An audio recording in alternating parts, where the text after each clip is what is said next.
Je lance un appel à tous les musiciens congolais. Bon, Batikali sombrer dans un clivage inutile. Nako senga na bango nyonso na kopana na Kofi Olomide, Ferré, Wera, JB, bali na condition pour obligation de soutenir concert à Fali. Autant dit dans Ferré. Natangi na Ferré. À soutenir Fali. Mais il faut soutenir Fali. Mais dans le moment où les représentants valables des musiciens congolais nyonso. C'est possible. Na France, c'est Fali. Oui, en temps normal, pour ceux qui sont moqués. En temps normal. Oui, il fallait réussir concerner le Stade de France. Tant qu'on a zonga, à un aéroport en Gilles. Et c'est que les musiciens congolais ne sont pas télé, mais ils sont pas tant qu'on a quitté, on peut se mettre. Félicitations. Et bon, quand la vérité, on a comme il dépend de la volonté de Gauthier. Non, mais c'est que les gens sont pas télé, maintenant, la tarmac, l'aéroport, avion a fallu quitter. Aéroport, bien sûr. Félicitations, chers confrères. Honorez Bisso valablement.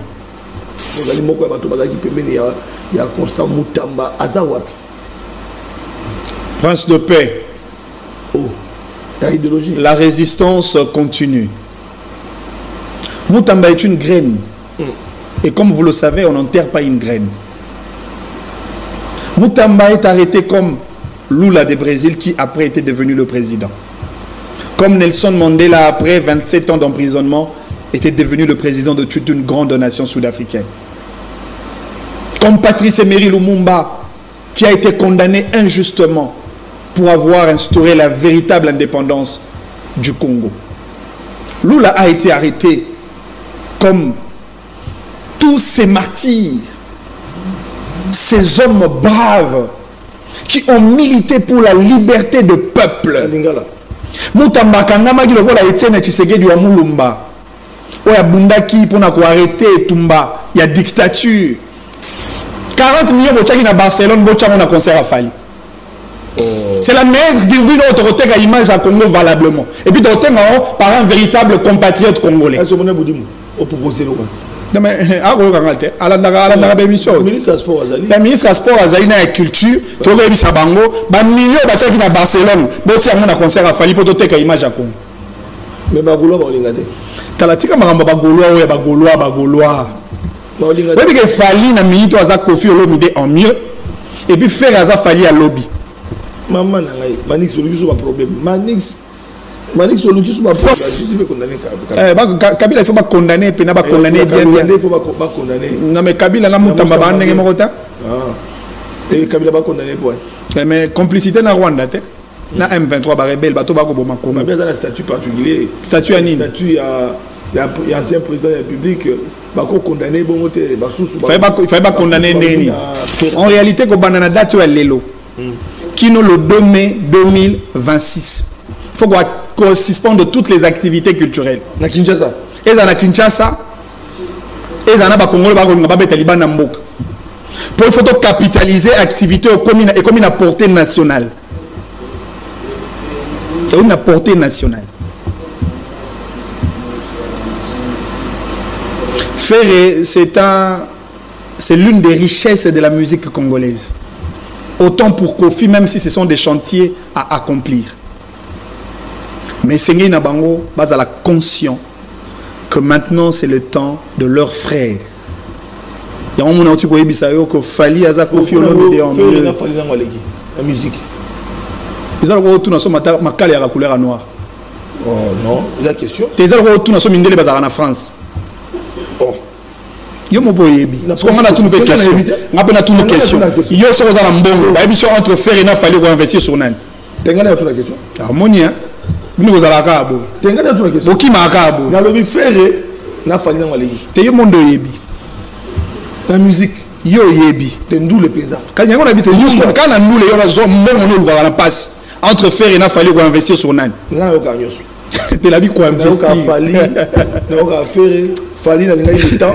Nalandaki bato ba koloba o Mutamba ba bimisi na kasho ba pesi résidence moko awa na kati ya Gombe lokuta oh Mutamba zali na kati ya kasho Ipekini kino lelo.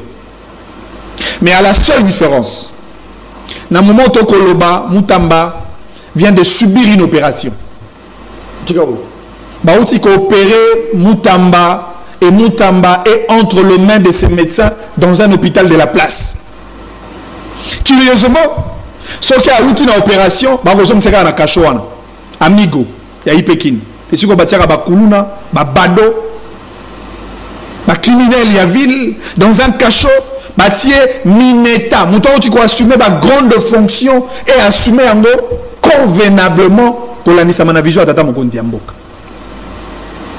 Et lelo toko banga moteme ali likolo le sambo na biso ezeli ete minganga ba ko soigner Mutamba na moment oyo loboko nzambe tata presse de paix ezali ko na bango makambo Kabila lobaki na discours na ezali théâtre ta Kabila qui s'est permis à golobaka yam 23 bazali ba porteur et aspiration à peuple et théâtre ta Kabila kendaki na Goma au nom de quel statut agenaki comme autorité morale, il y a M23.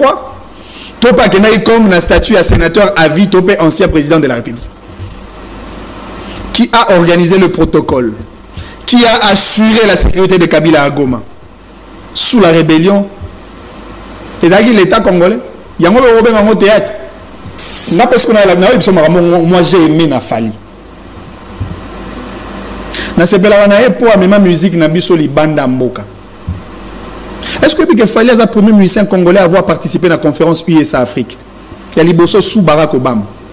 27 chefs d'État africains à côté, témoin Joseph Kabila. 30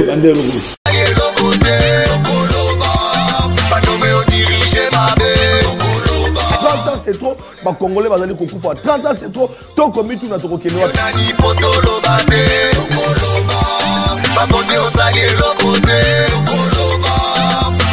Est-ce que la Congo c'est une bande de la source d'habitement dans Bongo tu as dit besoin tout bundisa mongunda na biso Rwanda. Donc il y a une polémique, il y a nationalité. Ce n'est pas le moment pour la papa santé.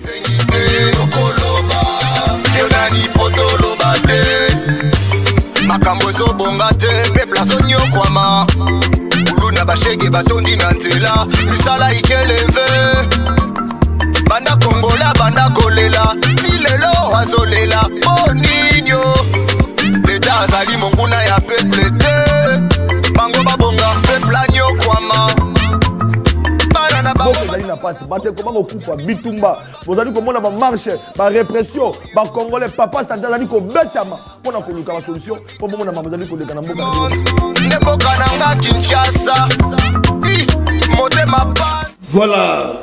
Et c'est un sentinelle, un sentinelle, parce que Congo, ils ont un belé, c'est un Congo, ils ont un kakatano. Congo, ils ont un maïmazali koleka, ils ont un sepeli sabadoute. Tout le monde qui était bandé kobalandi, et c'est un solo. Tout solo là, na Italie baisse il y a taux de dollars, parce que impact nango sur le marché bandé kobalandi, c'est un komituna. Bilei et kokitate, toko kamwa. Parce que souvent komituna bandé kobalandi na supermarché, mais pourquoi bando pakistanais? Bakoto sa moula maternité. La pompe, il y a essence. Ce qui est l'élo, papa sentinelle, à qui n'est que son carburant. Et qui t'était. Na tout ni bango balobi était gouvernement n'a pas mesure. Transport vous allez ko kitate. Bakambi c'est pas comme ko gagner suko parce que bakambi c'est na 23, au komona ba ko ben dollar, ba ko soma na 24, ba non ki ba so ba zote 4 dollars même na 26. To ko futa ndako na dollar. Ba enseigner ba ko lela. Na baitelo donc au foot ba minerval ba compte bana na dollar voilà tout ko beta lisolo wana bande ko balandi procès constant Mutamba depuis ba condamner Mutamba za wapi ana makala ba mso ba Mutamba za nanda ko nae Mutamba ba bimisa e avant na nanda ko nae ba lobité to kenda na source pour que information procès Kabila condamné to landi Senko a aussi réagir par rapport à la condamnation. Il y a mon avocat, il y a Joseph Kabila, ancien président. Bolanda qui verdict la condamnation a prononcé dans le Bandeko Balandi. Basango peut passer terre, tomber le Mbongo. Processus à Kimia, Tolandi en Bandeko Balandi, Tolandi proposition au gouvernement d'ailleurs à travers le briefing, il y a mon avocat Patrick Mouyaya. Oyo atali ça qui volontairement Kozamboka, il y a la processus après, mais il y a des conditions et des préalables à poser.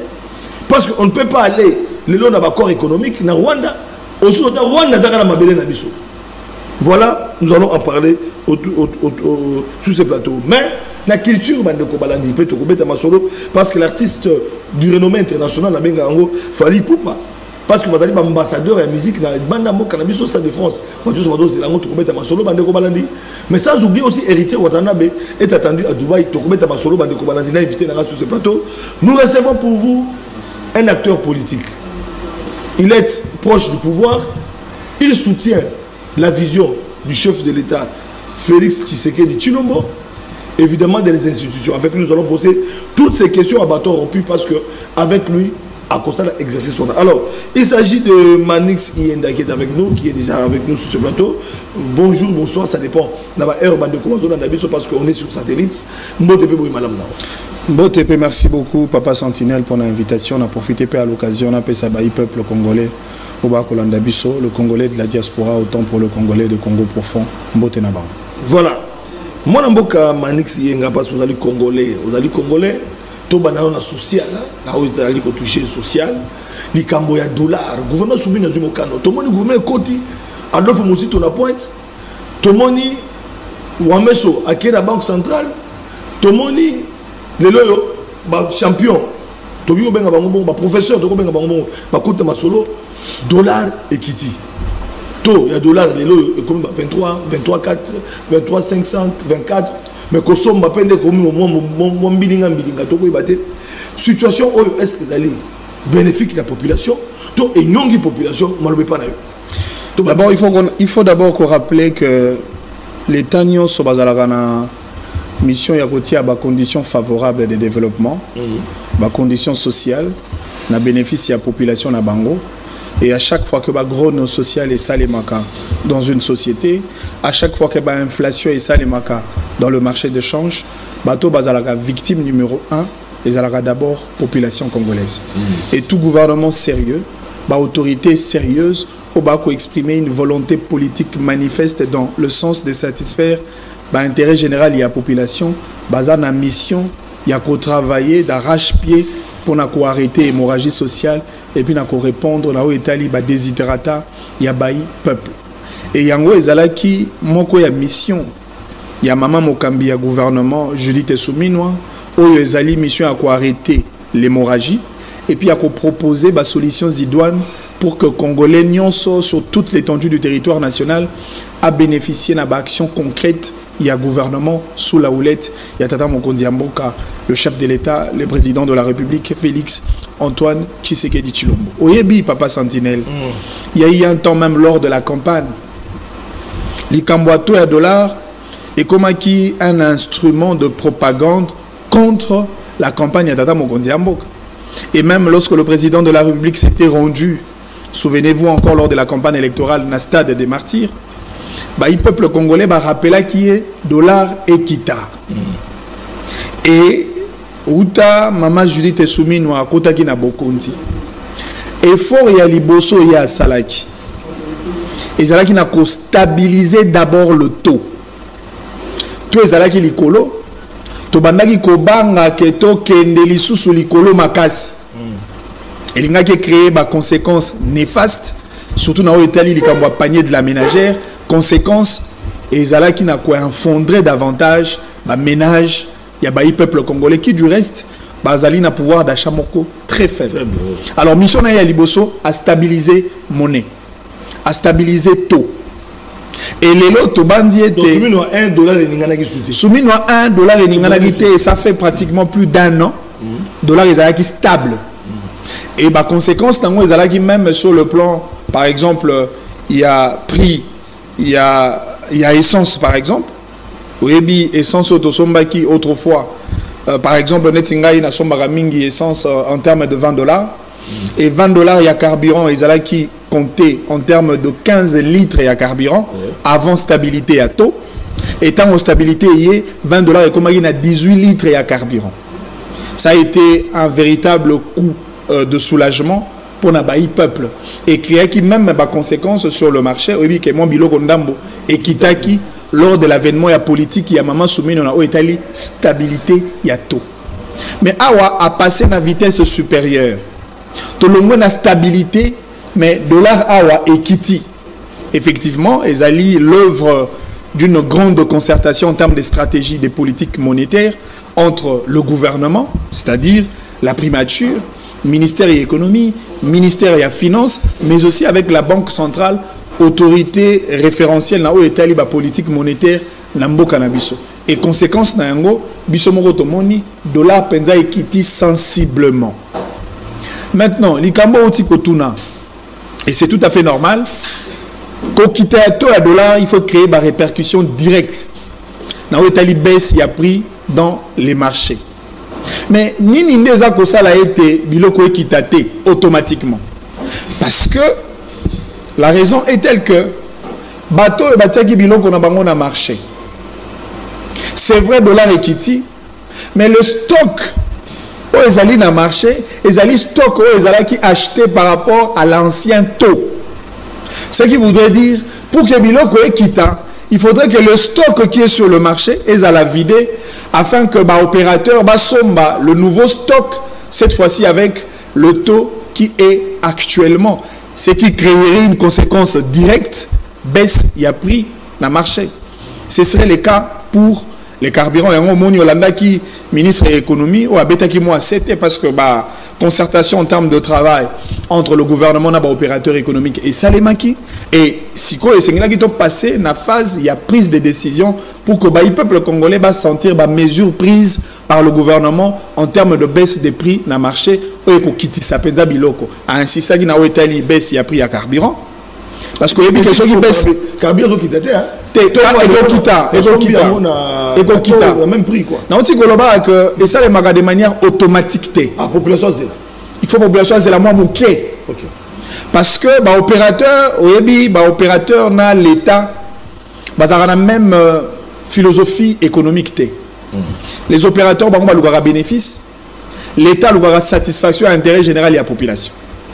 Ce qui voudrait dire, entre l'État et l'opérateur, l'État a quelle est la marge de manœuvre créée pour que le peuple congolais soit satisfait.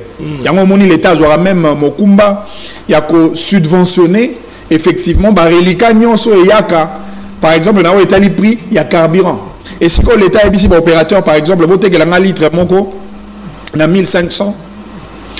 Opérateur 1500 si parce qu'il a affecté capital nabiso donc côté na 2000 mais l'État est sengeli en charge marge de manœuvre il y a 500 fois les colo il y a l'État a pétrolier et ça dit beaucoup l'État et donc les cameroun on essaie automatiquement mais na micolo peut-être dans une semaine ou dans 2 semaines au moment on a été baisse il y a prix et que ça les makasi dans le marché et qu'on a rapport à carburant parce que ceux qui baissent il y a prix et salamine à carburant conséquence directe ils ont baissé à prix dans transport ego-kita ceux qui transport ego-kita marchandises ego-kita quoi c'est marchandises wana masango ego-kita parce que yango nezali je veux dire les secteurs phares pour créer des conséquences positives dans le secteur. Espoir les alliés que vraiment gouvernement qui est dans le Mbango pour tes populations qu'on les la parce que dans Ngongoyo population qu'on les la passe sur l'année le va fonctionner va foutre ma taux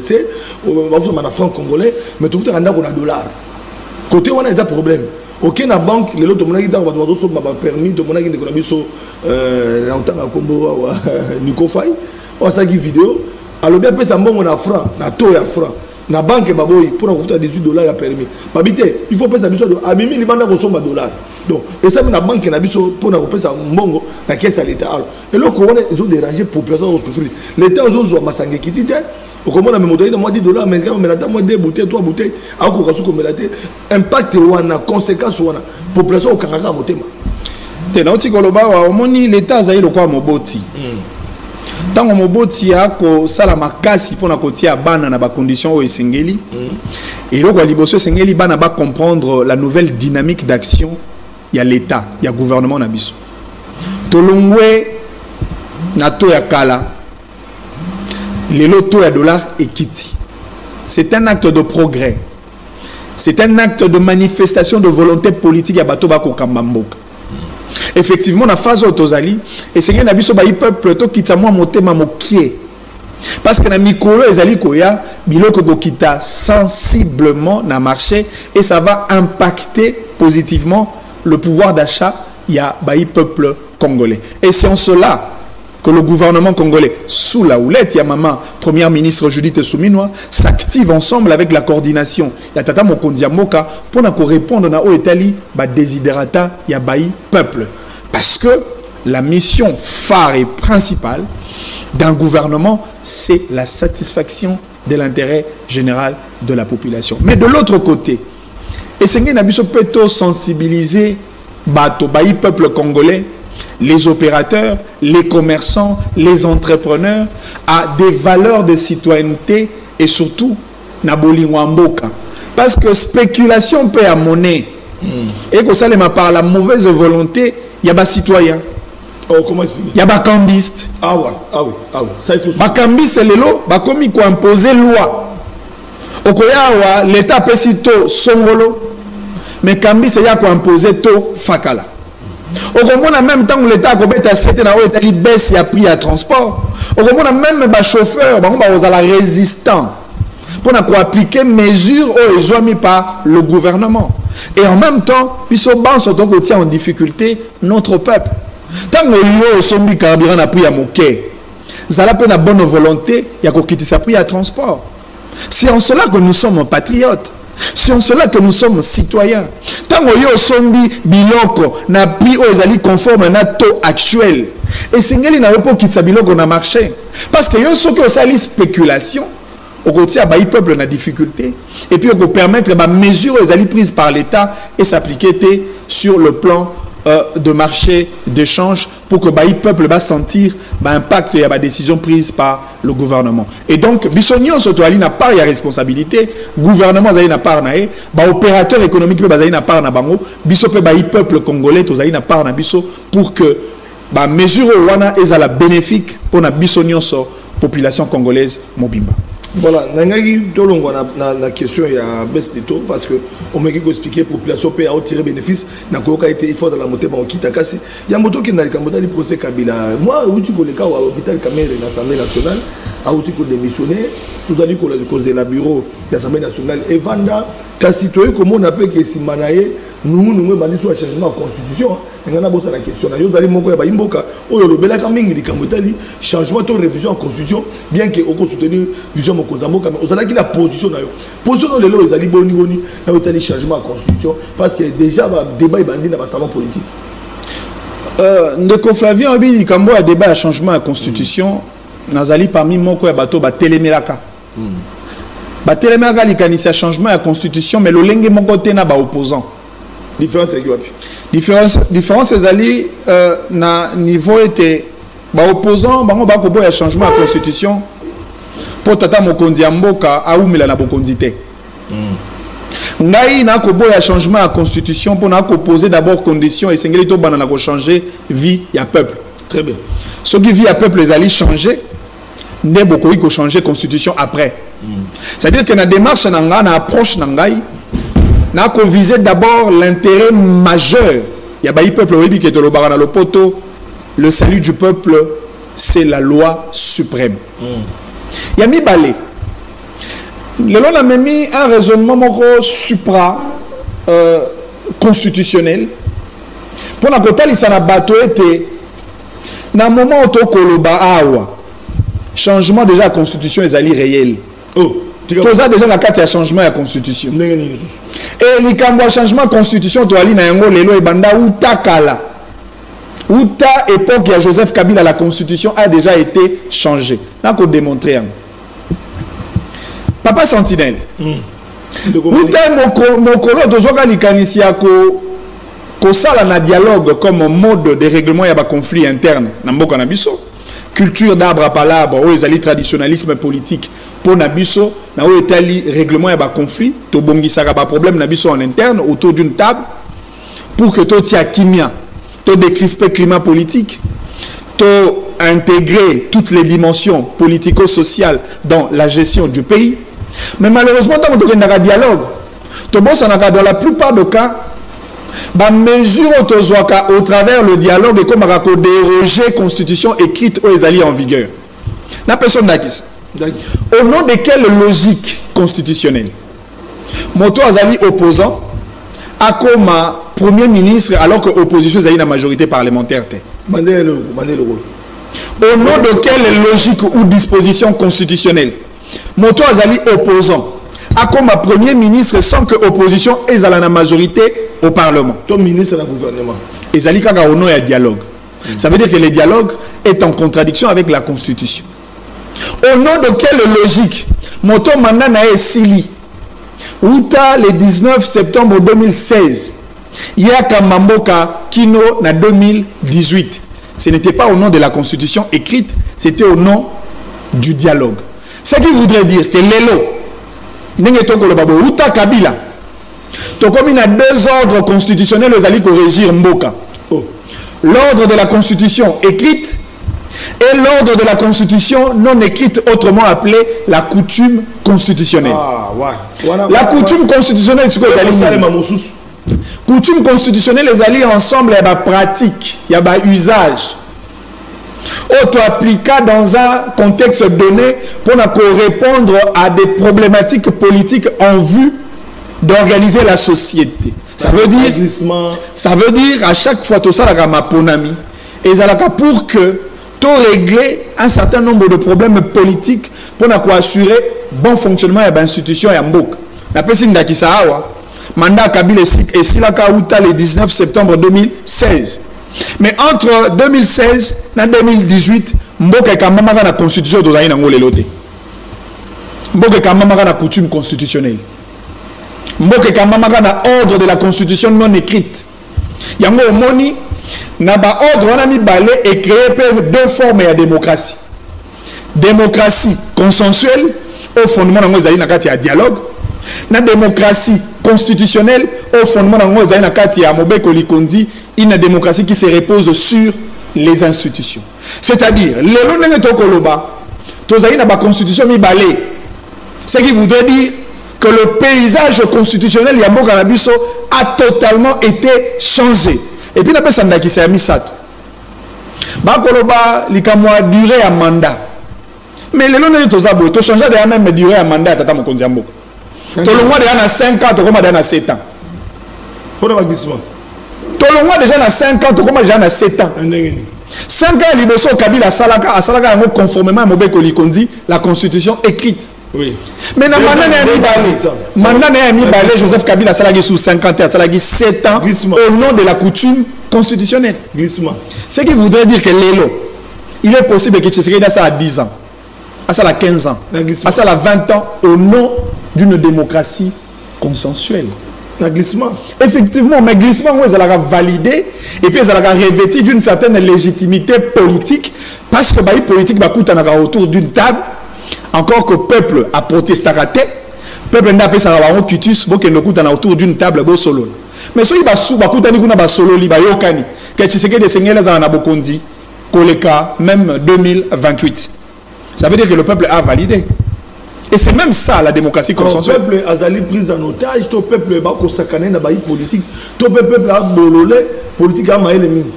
Mais il faut le bailler. Et c'est le peuple au moni, et ça Biso et Panabiso, na droit constitutionnel, les alliés un droit essentiellement axé sur les questions politiques. Et il y a une sanction, la sanction politique inorganisée. Les alliés aux sanctions au peuple à Pessah. Et la sanction politique du peuple, et se manifeste à travers la réaction du peuple. Ça veut dire, si le peuple n'a pas stade, à Ololi moto, à Ololi autorité, Bima, c'est une sanction politique inorganisée. Tant le peuple a dit c'est une sanction politique inorganisée.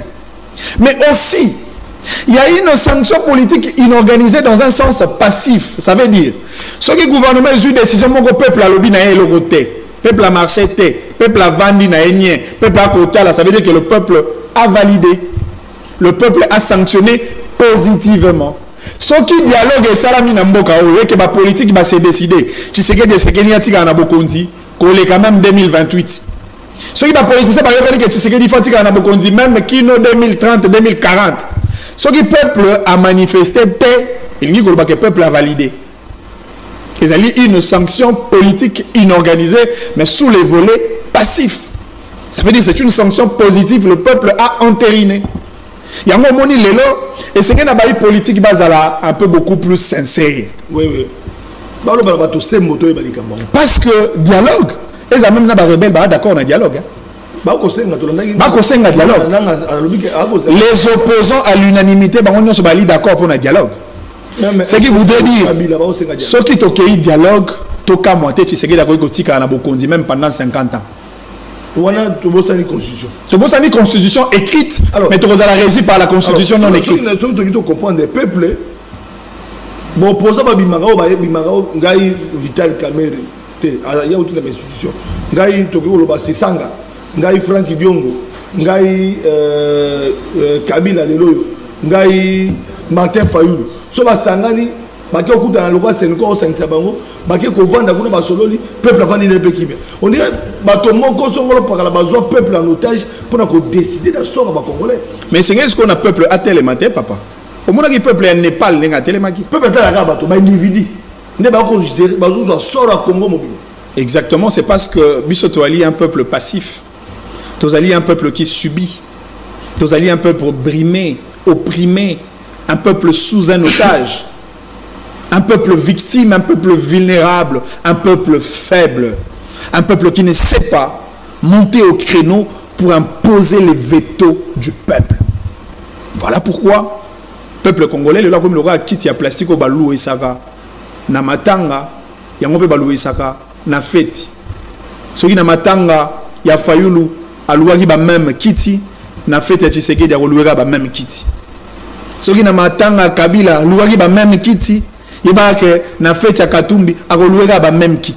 Ce qui voudrait dire en réalité, peuple va ko baloter bango au gré des vagues à acteurs politiques, alors que le même peuple devient la première victime de leur bourreau qu'on appelle les acteurs politiques congolais. C'est que le peuple ba téléma. Ce qui peuple a télémité, to continuer cause à la régie na ba mauvais système aux engloutir biso dans une pauvreté intense et c'est en tout cas côté wana de komani sienda au sololi, parce que Bakino Bayoki au président Bakongomani à travers le monde diaspora, Bazumo de Kansipé n'a pas été Bangomé Bakongomani à diaspora, Bako raisonner Nengemonayo, parce que nous parlons des décisions, nous parlons du peuple, mais tout le monde dit décision, parce que la Robin en décision, la tribune des Nations Unies, Mokozambo Kazoga, les Cameroun, les Kanambo Kanabiso, tout le monde est na Moka, Yamindele ou en Belgique qui peut à Outukobeta 7.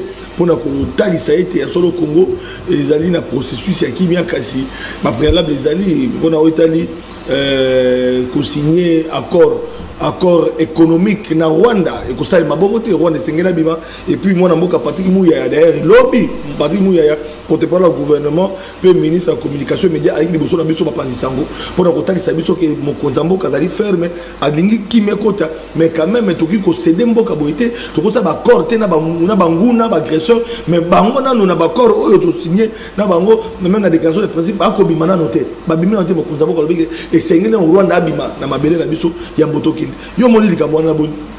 Mais on est allé prendre une posture, il y a des dirigeants responsables. Donc imposer le respect de la souveraineté congolaise. Une souveraineté qui ne doit pas être marchandée. Une souveraineté intransigeante.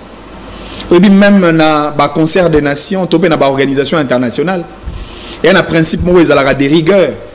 Principe, il y a non-ingérence aux affaires internes. Rwanda a un territoire, a une institution, a une souveraineté. Et en aucun cas, la République démocratique du Congo s'est permis de marcher sur la souveraineté rwandaise. Et faire le contraire serait un acte de provocation contre la République démocratique du Congo. Quoi de plus normal que l'autorité Nabiso base à la posture et à bateau ça comme condition sine qua non avant la signature de tout accord économique ou diplomatique et Sengeli d'abord procéder par le retrait des troupes rwandaises sur le sol congolais. Parce que le président de la République a toujours été un artisan de paix. Le président de la République a toujours insisté sur la question de paix. Et cette fois-ci, a rappelé l'andéconaé homologue Paul Kagame qu'il est possible que tout ça ait une paix de braves. Il est possible que tout tika bitumba pour que Rwanda na Congo bisonyo soto bénéficier de l'éclosion du développement économique. Parce qu'il y a des locaux et des locaux qui partager en commun. Ils ont un gaz et pétrole qui partagent dans le lac.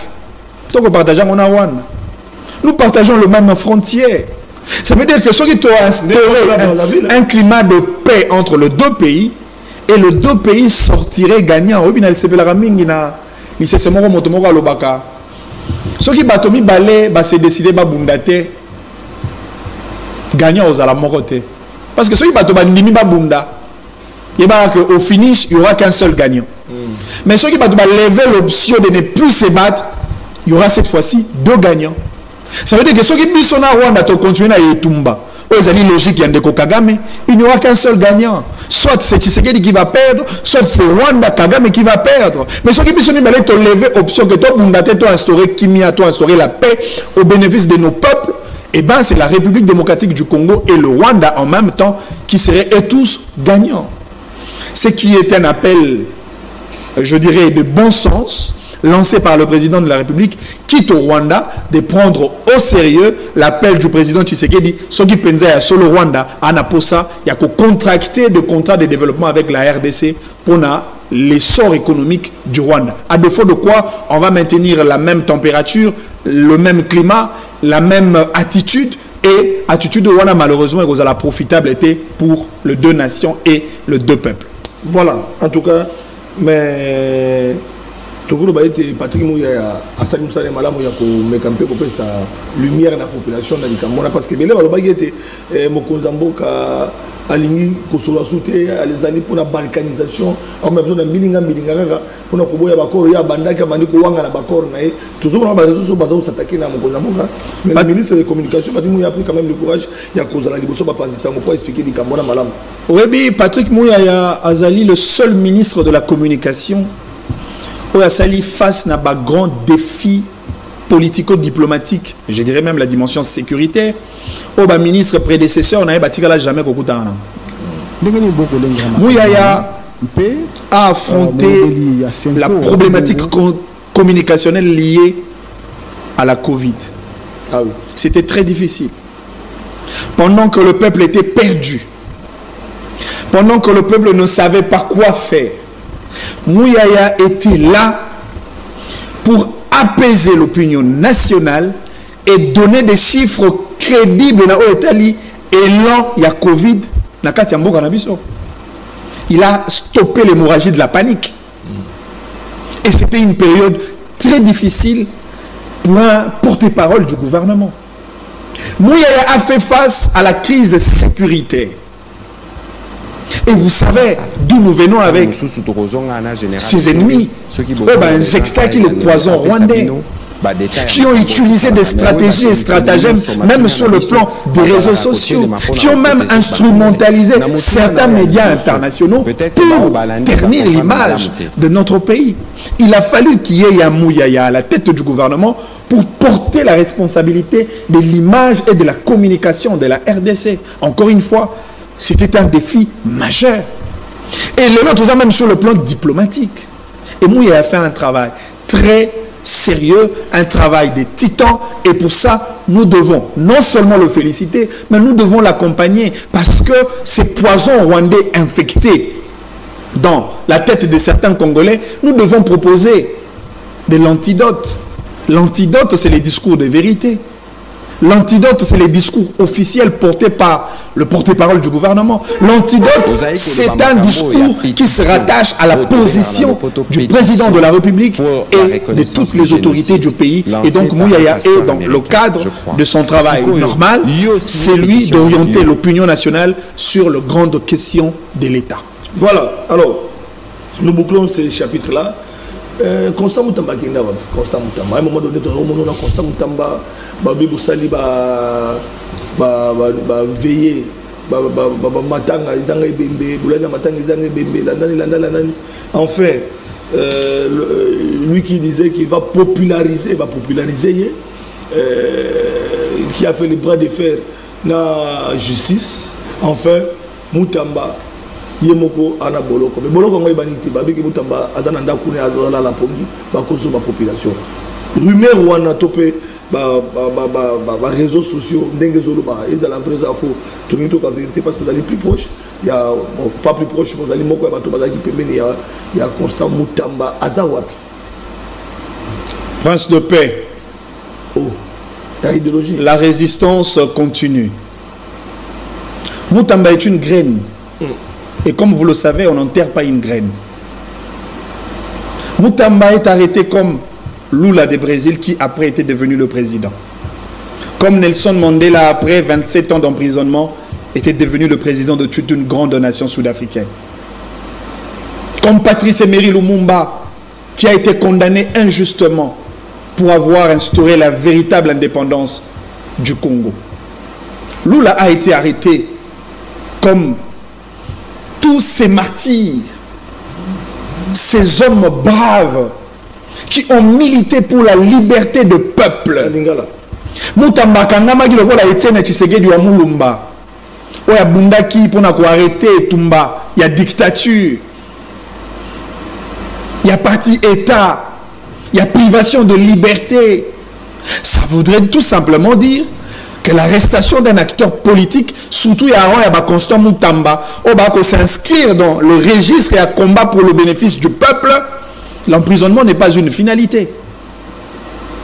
Parce que Moutamba est une graine. Nalanda bato ba koloba o Moutamba babimisi na kasho ba pesi résidence moko awa na kati ya Gombe lokuta Moutamba zali na kati ya kasho ipekini kinolelo. Mais à la seule différence, na moment où Koloba, Moutamba vient de subir une opération.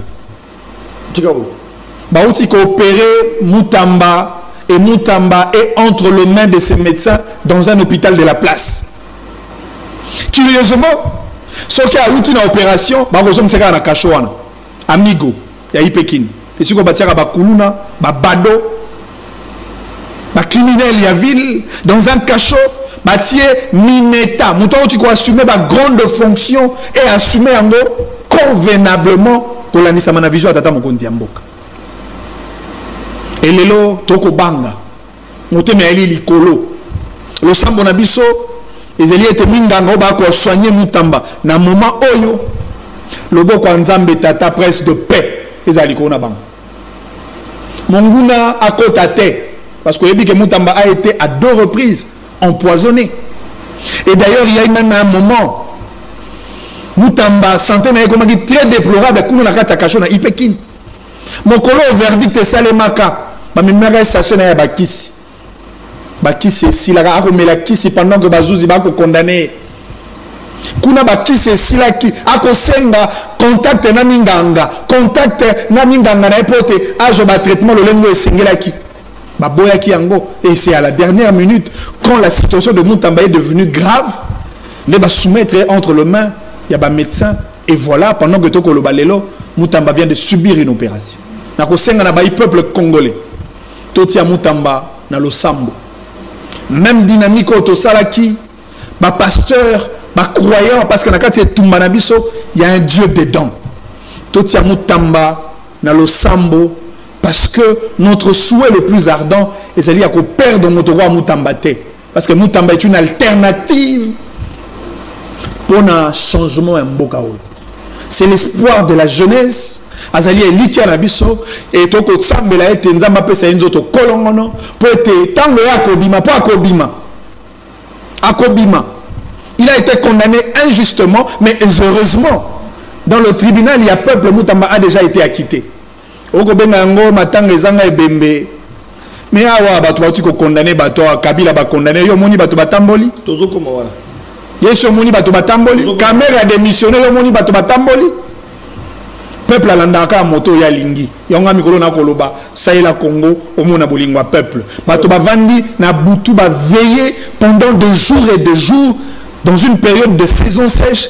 Et c'est là qui marque amour au peuple à exprimer qui pour na Moutamba et le même peuple à côté ka Moutamba te na ko senga na bayi peuple batia Moutamba na lo sambo pour être traitement na et ça les mapenza malamu pe azongela biso na nzoto kolongo. Voilà Il a été condamné injustement, mais on parle de Misolo. Misolo, il y a prison.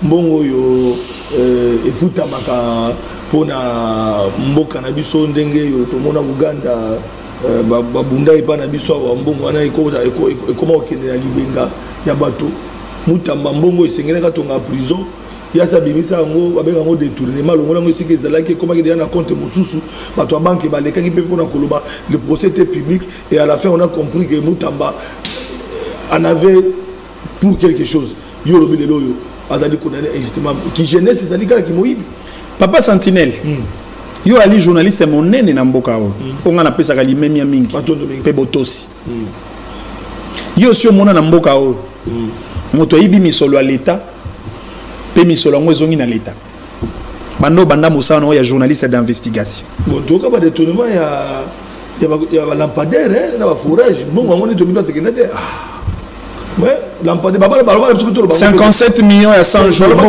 Pardon, te mesiko donc ba ebisi no nebo ba kama mutambo wa ibe lokote. Ba pegisi no bolo ba magambo ya bato ba ibambo wa mboka. Tout le monde appelle lampadaire te. Siko 19 millions ya mutambo ezonga na libenga leta. On rappelle nga suji la lingette. Kei. Oyebi qui prophète na mboko.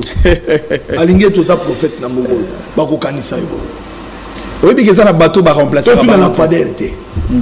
Alingete azalaki tout na te. Azalaki espoir. Tout le monde peut lampadaire te. Tout na pété. Tout na te. Eh, so tuni bakangi. Neti bona ko banga ko tuna. Na tuni na ngapete na bika Alingete to kanisa. En tout cas, Jules Alingete coup de chapeau pour un grand travail. Mais ngana kolela, il j'ai fait kokufa. Il j'ai fait kokufa. Il j'ai fait kalato aussi. Il j'ai fait sika. Ekufa nel. Il j'ai fait kalezara na coma. Alingete a administré une véritable thérapie pour nous na coma. Il j'ai fait na bomo. Il j'ai fait na bomo. Balongoli Alingete pour ya tragagi ba prédateur, ba mafieux, mi biambongo, ya l'état. Si go IGF ezongi non seulement na maladie, IGF ezongi na état na ngo ya coma to ko banga ke IGF kufa. Pona mikolo za ko ya to kolata bilamba mwindo. Pour ça matanga IGF. Parce que moto a kamba IGF à l'instant en réalité n'a pas d'autorité sur les prédateurs. Et on les a engagés. Moi je l'assume. Oui. Mais yo monia basali déjà plus de 5 mois. Contrôle nino bango basali. Yo banzi bina mi ya mboka o bango banga inspecteur ya sikwa ile. Il faut ça la musa mais dans le silence. Mais ya osa musa na silence. Alors quand il y a une mission pe na misolo ba pesier ba moyen pour qu'à utiliser la presse pour dénoncer Miibi. Il y a aussi un silence en complicité de qui? On a tout là-bas. Mais ça a besoin de passe. Pour bateau ba ça musala malama. Bango ne ba ko écarter bango. Ngai na ko assumer lelo. To ko continuer na ko regretter na départ ya Jules Alingete parce que Jules Alingete a tiaki bobangi. Miibi ba ne ko banga Alingete. Il avait une forte personnalité. Il avait une autorité parce qu'il a imposé une forme de révolution financière. Il a traqué la réforme, la méthode de contrôle, notamment la patrouille financière, où ils allaient contrôle. A priori, il y a arrêté les tuyaux par lesquels les détournements passaient. Mais on a maintenu la même dynamique. Némo tokolela Alingete na IGF tokolela pe mutamba kuna na secteur de la justice ministère de la justice comme poto vide même bon pour on soutien ayiba mosolo wana bon et que asima mosolo de papa sentinelle pardon sango zande ko nga wana na pesi mbote sika azali à défendre à préparer mémoire na e mikolo ezako ya ko défendre mais maintenant na droit criminel. OK tokia oui pour ça si mbongo te tout ba clairement mais mbongo ezali na libenga l'état ils ont un compte ya ministère ya justice utaka wapi mbongo uta na banque te Robank Robank azongisi mbongo na Robank mais cette fois-ci na compte ya ministère ya justice muta malonga na ministère ya justice mais mbongo ezalaki kaka na compte parce que ebi population a comprendre en côté te mbongo ezalaka boye il y a une compte à société. Société malheureusement il y a compte na banque mosusu, il y a banque na compte na Equity Bank. Or ministère de la justice il y a une compte na Robank. OK. Tant que Sénégal il va décaisser misolo pour que baba na ba travaux, il y a Rotonga prison centrale, il y a Kisangani. Et Sénégal qui mbongo uta na compte ya Robank pour que na compte ya entreprise ou à prester pour akosala mosala na equity ba mesurer batali soki mbongo longo na Robank ke na equity to perdre moi ba 300 et quelques mille mutamba lobi te ayebisi entreprise wana et kozala malamu yo fungola compte kaka na kati ya Robank pour que tant le transfert et salema avec zéro transfert. OK. L'État perdre à $1 à pas maté. Et à un moment où le transfert et salami l'État perd de tel côté. Ce que tant moment continue à compte il y a entreprise kuna na Robank ne bato CNRF ba bloqué. Et likambo ya kobe la mutamba moibi et bandi. Donc il y a procès ba condamné mutamba après condamnation Robank sur décision il y a justice. Azumbo ngozaki na compte il y a entreprise 19 millions intact. Pas zongi sango siko na compte il y a ministère et la justice. Donc ata un franc. Ata $1 à pas metika la royiba marté. Oh. Ata $1 à pas metika la roza détourner té. Bon on y a 19 millions et zonga na kati ya compte il y a ministère et la justice mais bobangi na nga ezali. 19 millions ya mbongo ya mutamba ya prison centrale ya Kisangani. Na kobanga ke mbongo wana pe ba détourner yango. Pe moto nyonso akosimba ta $1 ya mbongo wana akoleka mbeka. Yino lakeli bango comme prophète. Teto lakeli bango mabe akoleka mbeka po innocent moko avandi kuna na kata kasho alors que ya ibata $1 te. Parce que yo so gérer mbongo wana o ibata $2 akoleka mbeka. Il a été condamné ka pour ba fungola compte. Au lieu de faire transaction, bon, il y a des frais de transaction, ils ont la même banque, pas ça, bon, ça. Il y a un détournement. Il y a un détournement. Il y a un détournement alors que bon, ils ont détourné. On a besoin de proposition pour faire un compte, comme un même compte. Au lieu de bon, qui n'a pas de transaction, bon, ça, il y a un intact dans le sala. Il y a un détournement. Il y a un détournement. Il y a un détournement alors que Misola Mbongo est détournement, mais l'État a victime. Il y a un peuple congolais, Colombo. Comment comprendre que les gens qui ont été l'État, bon, ils ont été, mais le peuple doit soutenir Moutam. Et c'est pour la première fois que le peuple a soutenu Moto Ayibi Mbongo peuple. Pour ce Kabila, Kabila pas condamné. Mais au monde, le peuple était, Kabila Kabila, il faut pas condamner, il faut pas condamner. Il faut pas condamner. Non, mais Kabila, là, Moutamba, et Kabila pas condamné pour. Mais complicité dans Rwanda, na M23 ba rebelle, bato ba ko boma ko. Mais dans un statut particulier. Statut anime. Statut il y a ancien président de la République, ba ko condamné bon côté, ba sous. Il fallait pas condamner Ndeni.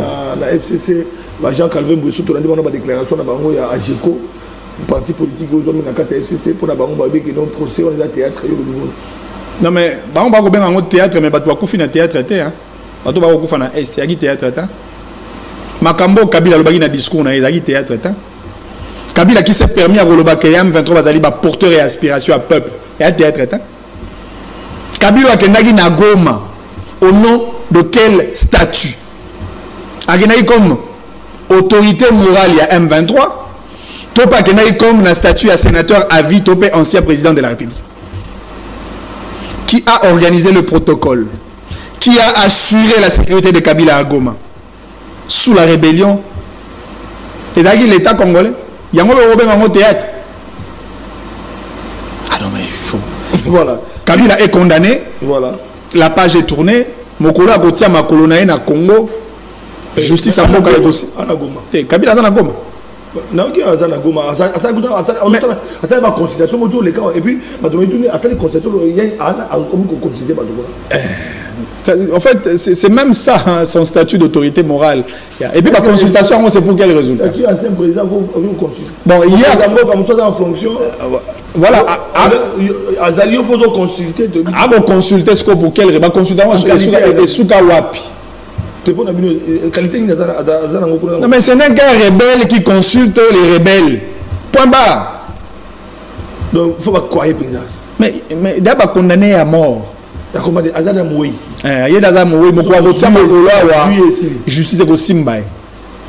Nananga. Dans Simba bang. Batoma B.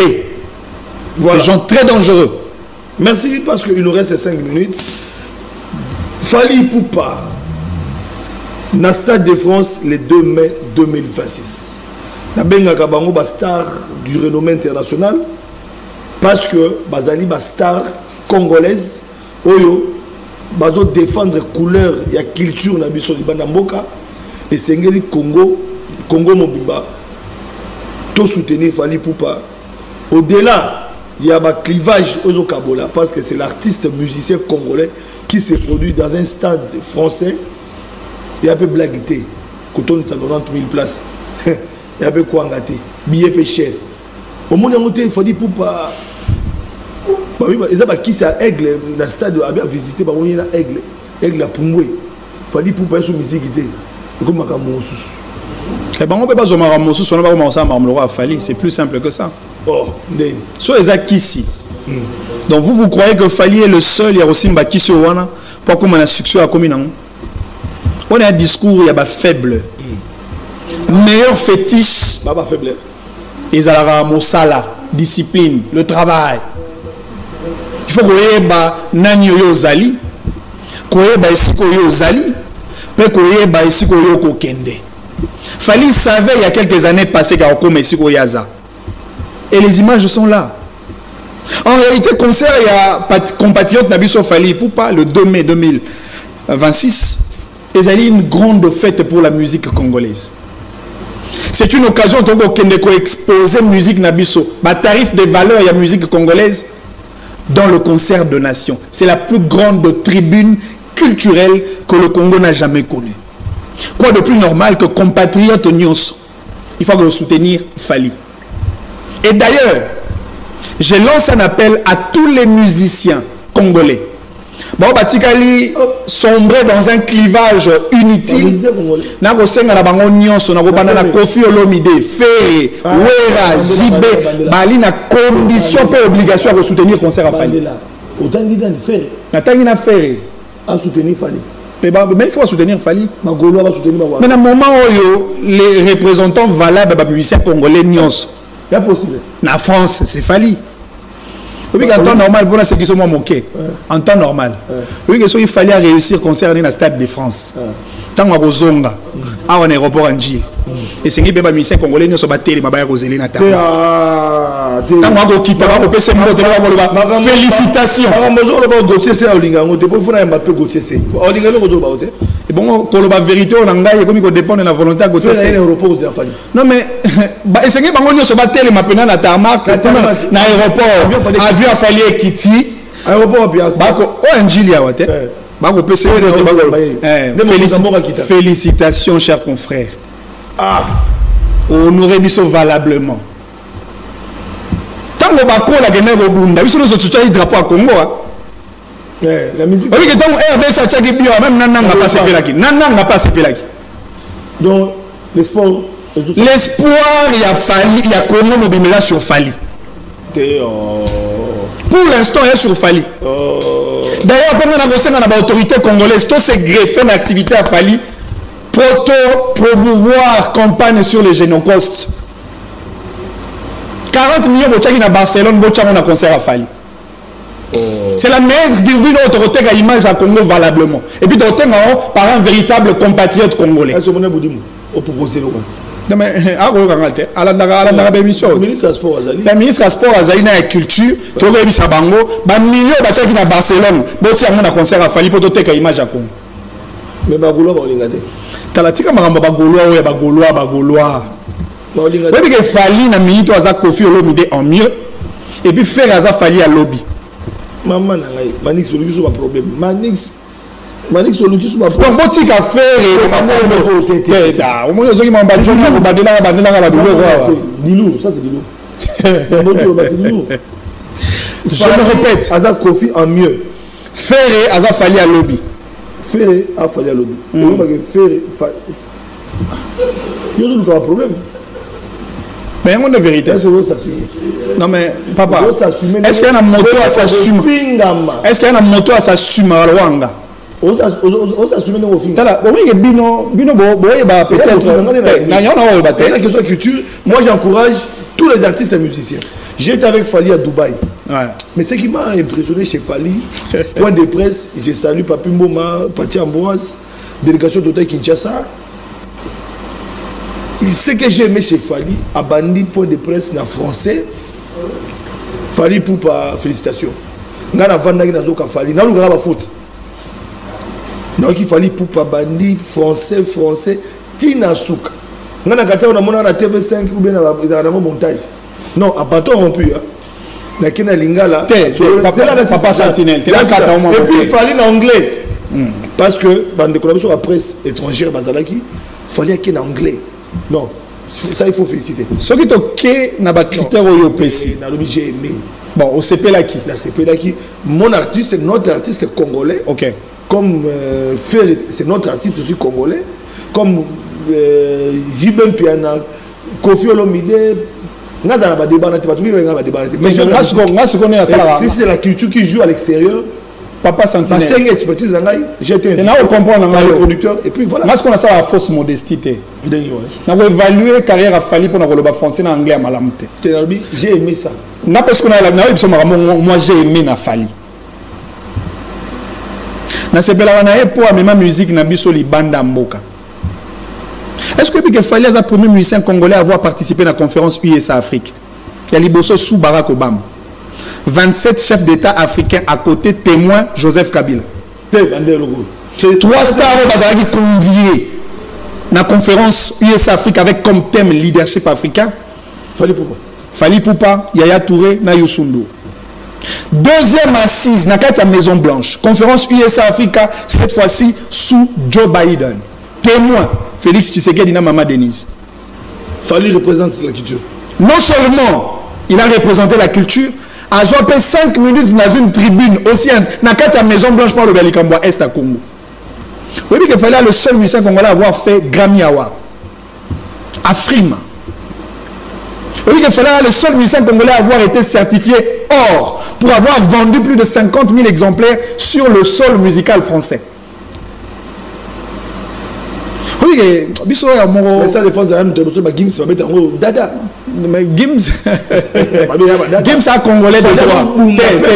Gims a congolais de droit, mais non un congolais de fait. Pour ça, si Gims a mettre à stade de martyr, en Saint-Pierre. C'est plus simple que ça. C'est plus simple que ça. C'est-à-dire que normalement, il fallait l'auto qui n'a pas comparaison à une utilité. Il fallait avoir une valeur pour le pays. Et nous devons l'honorer. Est-ce que France, autant la faillite le roi musicien simple terre. France a autant la faillite le roi produit économique. La personne n'a qui ça. Vous voyez que concert a fallu et quand ça mis solo dans le trésor public français. Concert a fallu. Il y a eu Arena, Paris Arena la Défense. La personne n'a qui ça. A tel prix un prix catégoriel. De 59 euros qui nous a 100 et quelques euros mata. Ce qu'on a la taxe sur la billetterie, eux, ils allaient prélever en France. On remonte que sur chaque billet vendu, 40 000 billets vendus, il y avait une part fiscale réservée au trésor public français. Mais à côté Chicon, et au-delà même de ça, il y a des externalités positives. Oui, mais le concert a fallu, ça a un flux migratoire. Et créer un mouvement massif. Il y a des Africains vers la France. Conséquence, et matito y a tourisme en France. De 2, et ici, il y a achat de billets dans la société d'aviation. De 3, et ici, augmentation de demande de visa en France. Et puis, autre chose, bateau union se bat service d'activité commerciale. Aux alentours, il y a concert, bénéfice de la Koleka. Na somba canette moro na Paris. Il y a Coca-Cola na Fanta, il coûtera 2,5 euros. Mais dans le concert à Fali, na You Arena, il coûtera 12 euros. Va dépasser la signature, va revenu. Ok, dans la boutique Zara, tout le monde va être Zara, va être ok, bah hôtel, nous et ma réservation, ça va booker. Pourquoi? Parce que il y a une activité, c'est vrai, ils ont la dimension culturelle, mais il fallait qu'il y ait un produit économique sur lequel on peut gagner de l'argent et on peut investir. Pour on bête à concert dans le Stade de France, il faut investir plus de 1 500 000 $. Pour on bête à stade. Mais ouais. Donc il fallait gagner 1 million déjà. Mais on a un producteur certifié Gérard Drou, c'est un Français. Aventurier de... Non, mais c'est un... Les lots na Congo, moi, reproduire Fali na Congo Azate. Oh, tu comprends. Azate, hein? Ah, tout ça, on a un mécène, il y a Willy Mouché, Nico Damboka. Ah, on a fait moi 200, moi 500, au Yembi, au Boaki. Abeda chou, les gens moi bureau, moi 200, moi 500, au Yendi, au bois. Producteur parce que 1,5 million. 1,5 million qu'on produit, il doit falloir qu'on le mette à la. Je félicite le président na Dubaï, agence humaine, Charlie. Charlie, donc félicitations parce qu'au produire Fali à Dubaï, c'était pas facile. On a vu l'organisation et la salle était pleine et le concert s'est bien passé. Tout a été bien fait, en tout cas félicitations. Donc c'est pas facile. Naoki a produit Fali, il y a facile. Donc Charlie qui s'en a là, au produit Fali, c'est qu'il y a une facilité.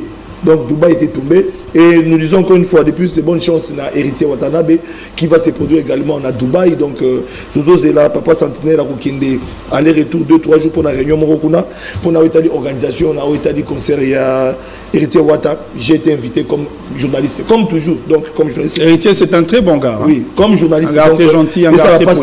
À Comté, on invite la presse. Qui est Papa Sentinelle, Ambokawana. Donc voilà. Donc je serai avec vous et j'ai donné mon accord. Je serai avec vous.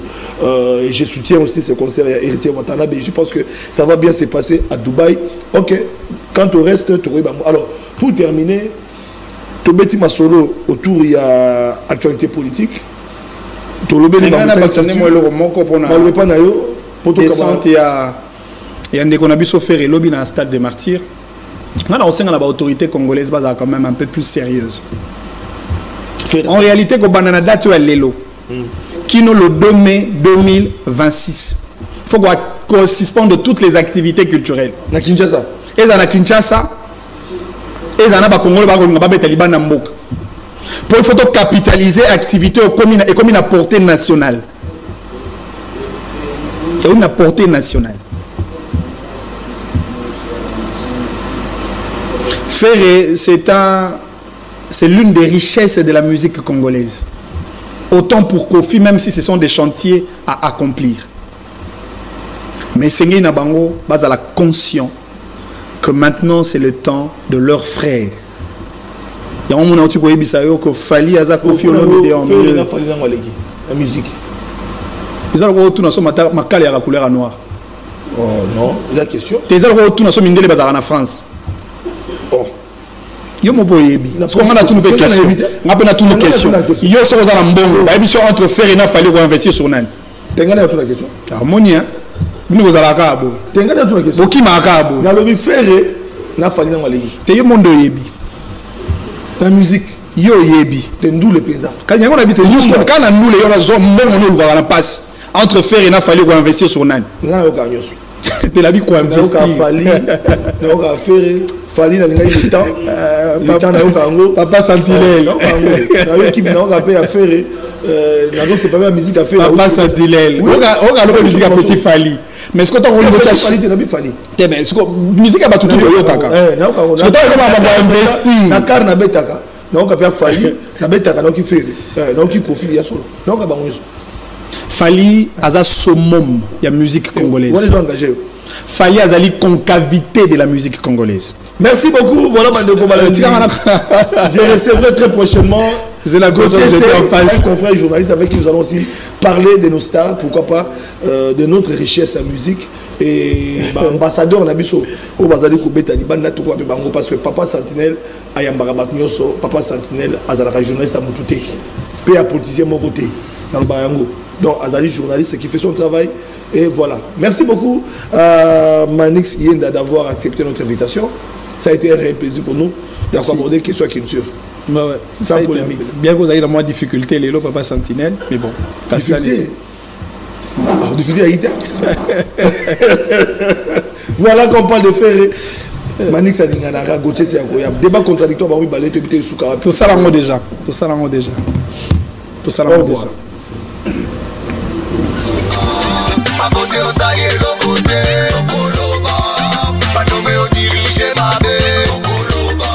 C'est trop, les Congolais vont aller au 30 ans c'est trop, tant qu'on met tout notre Kenya.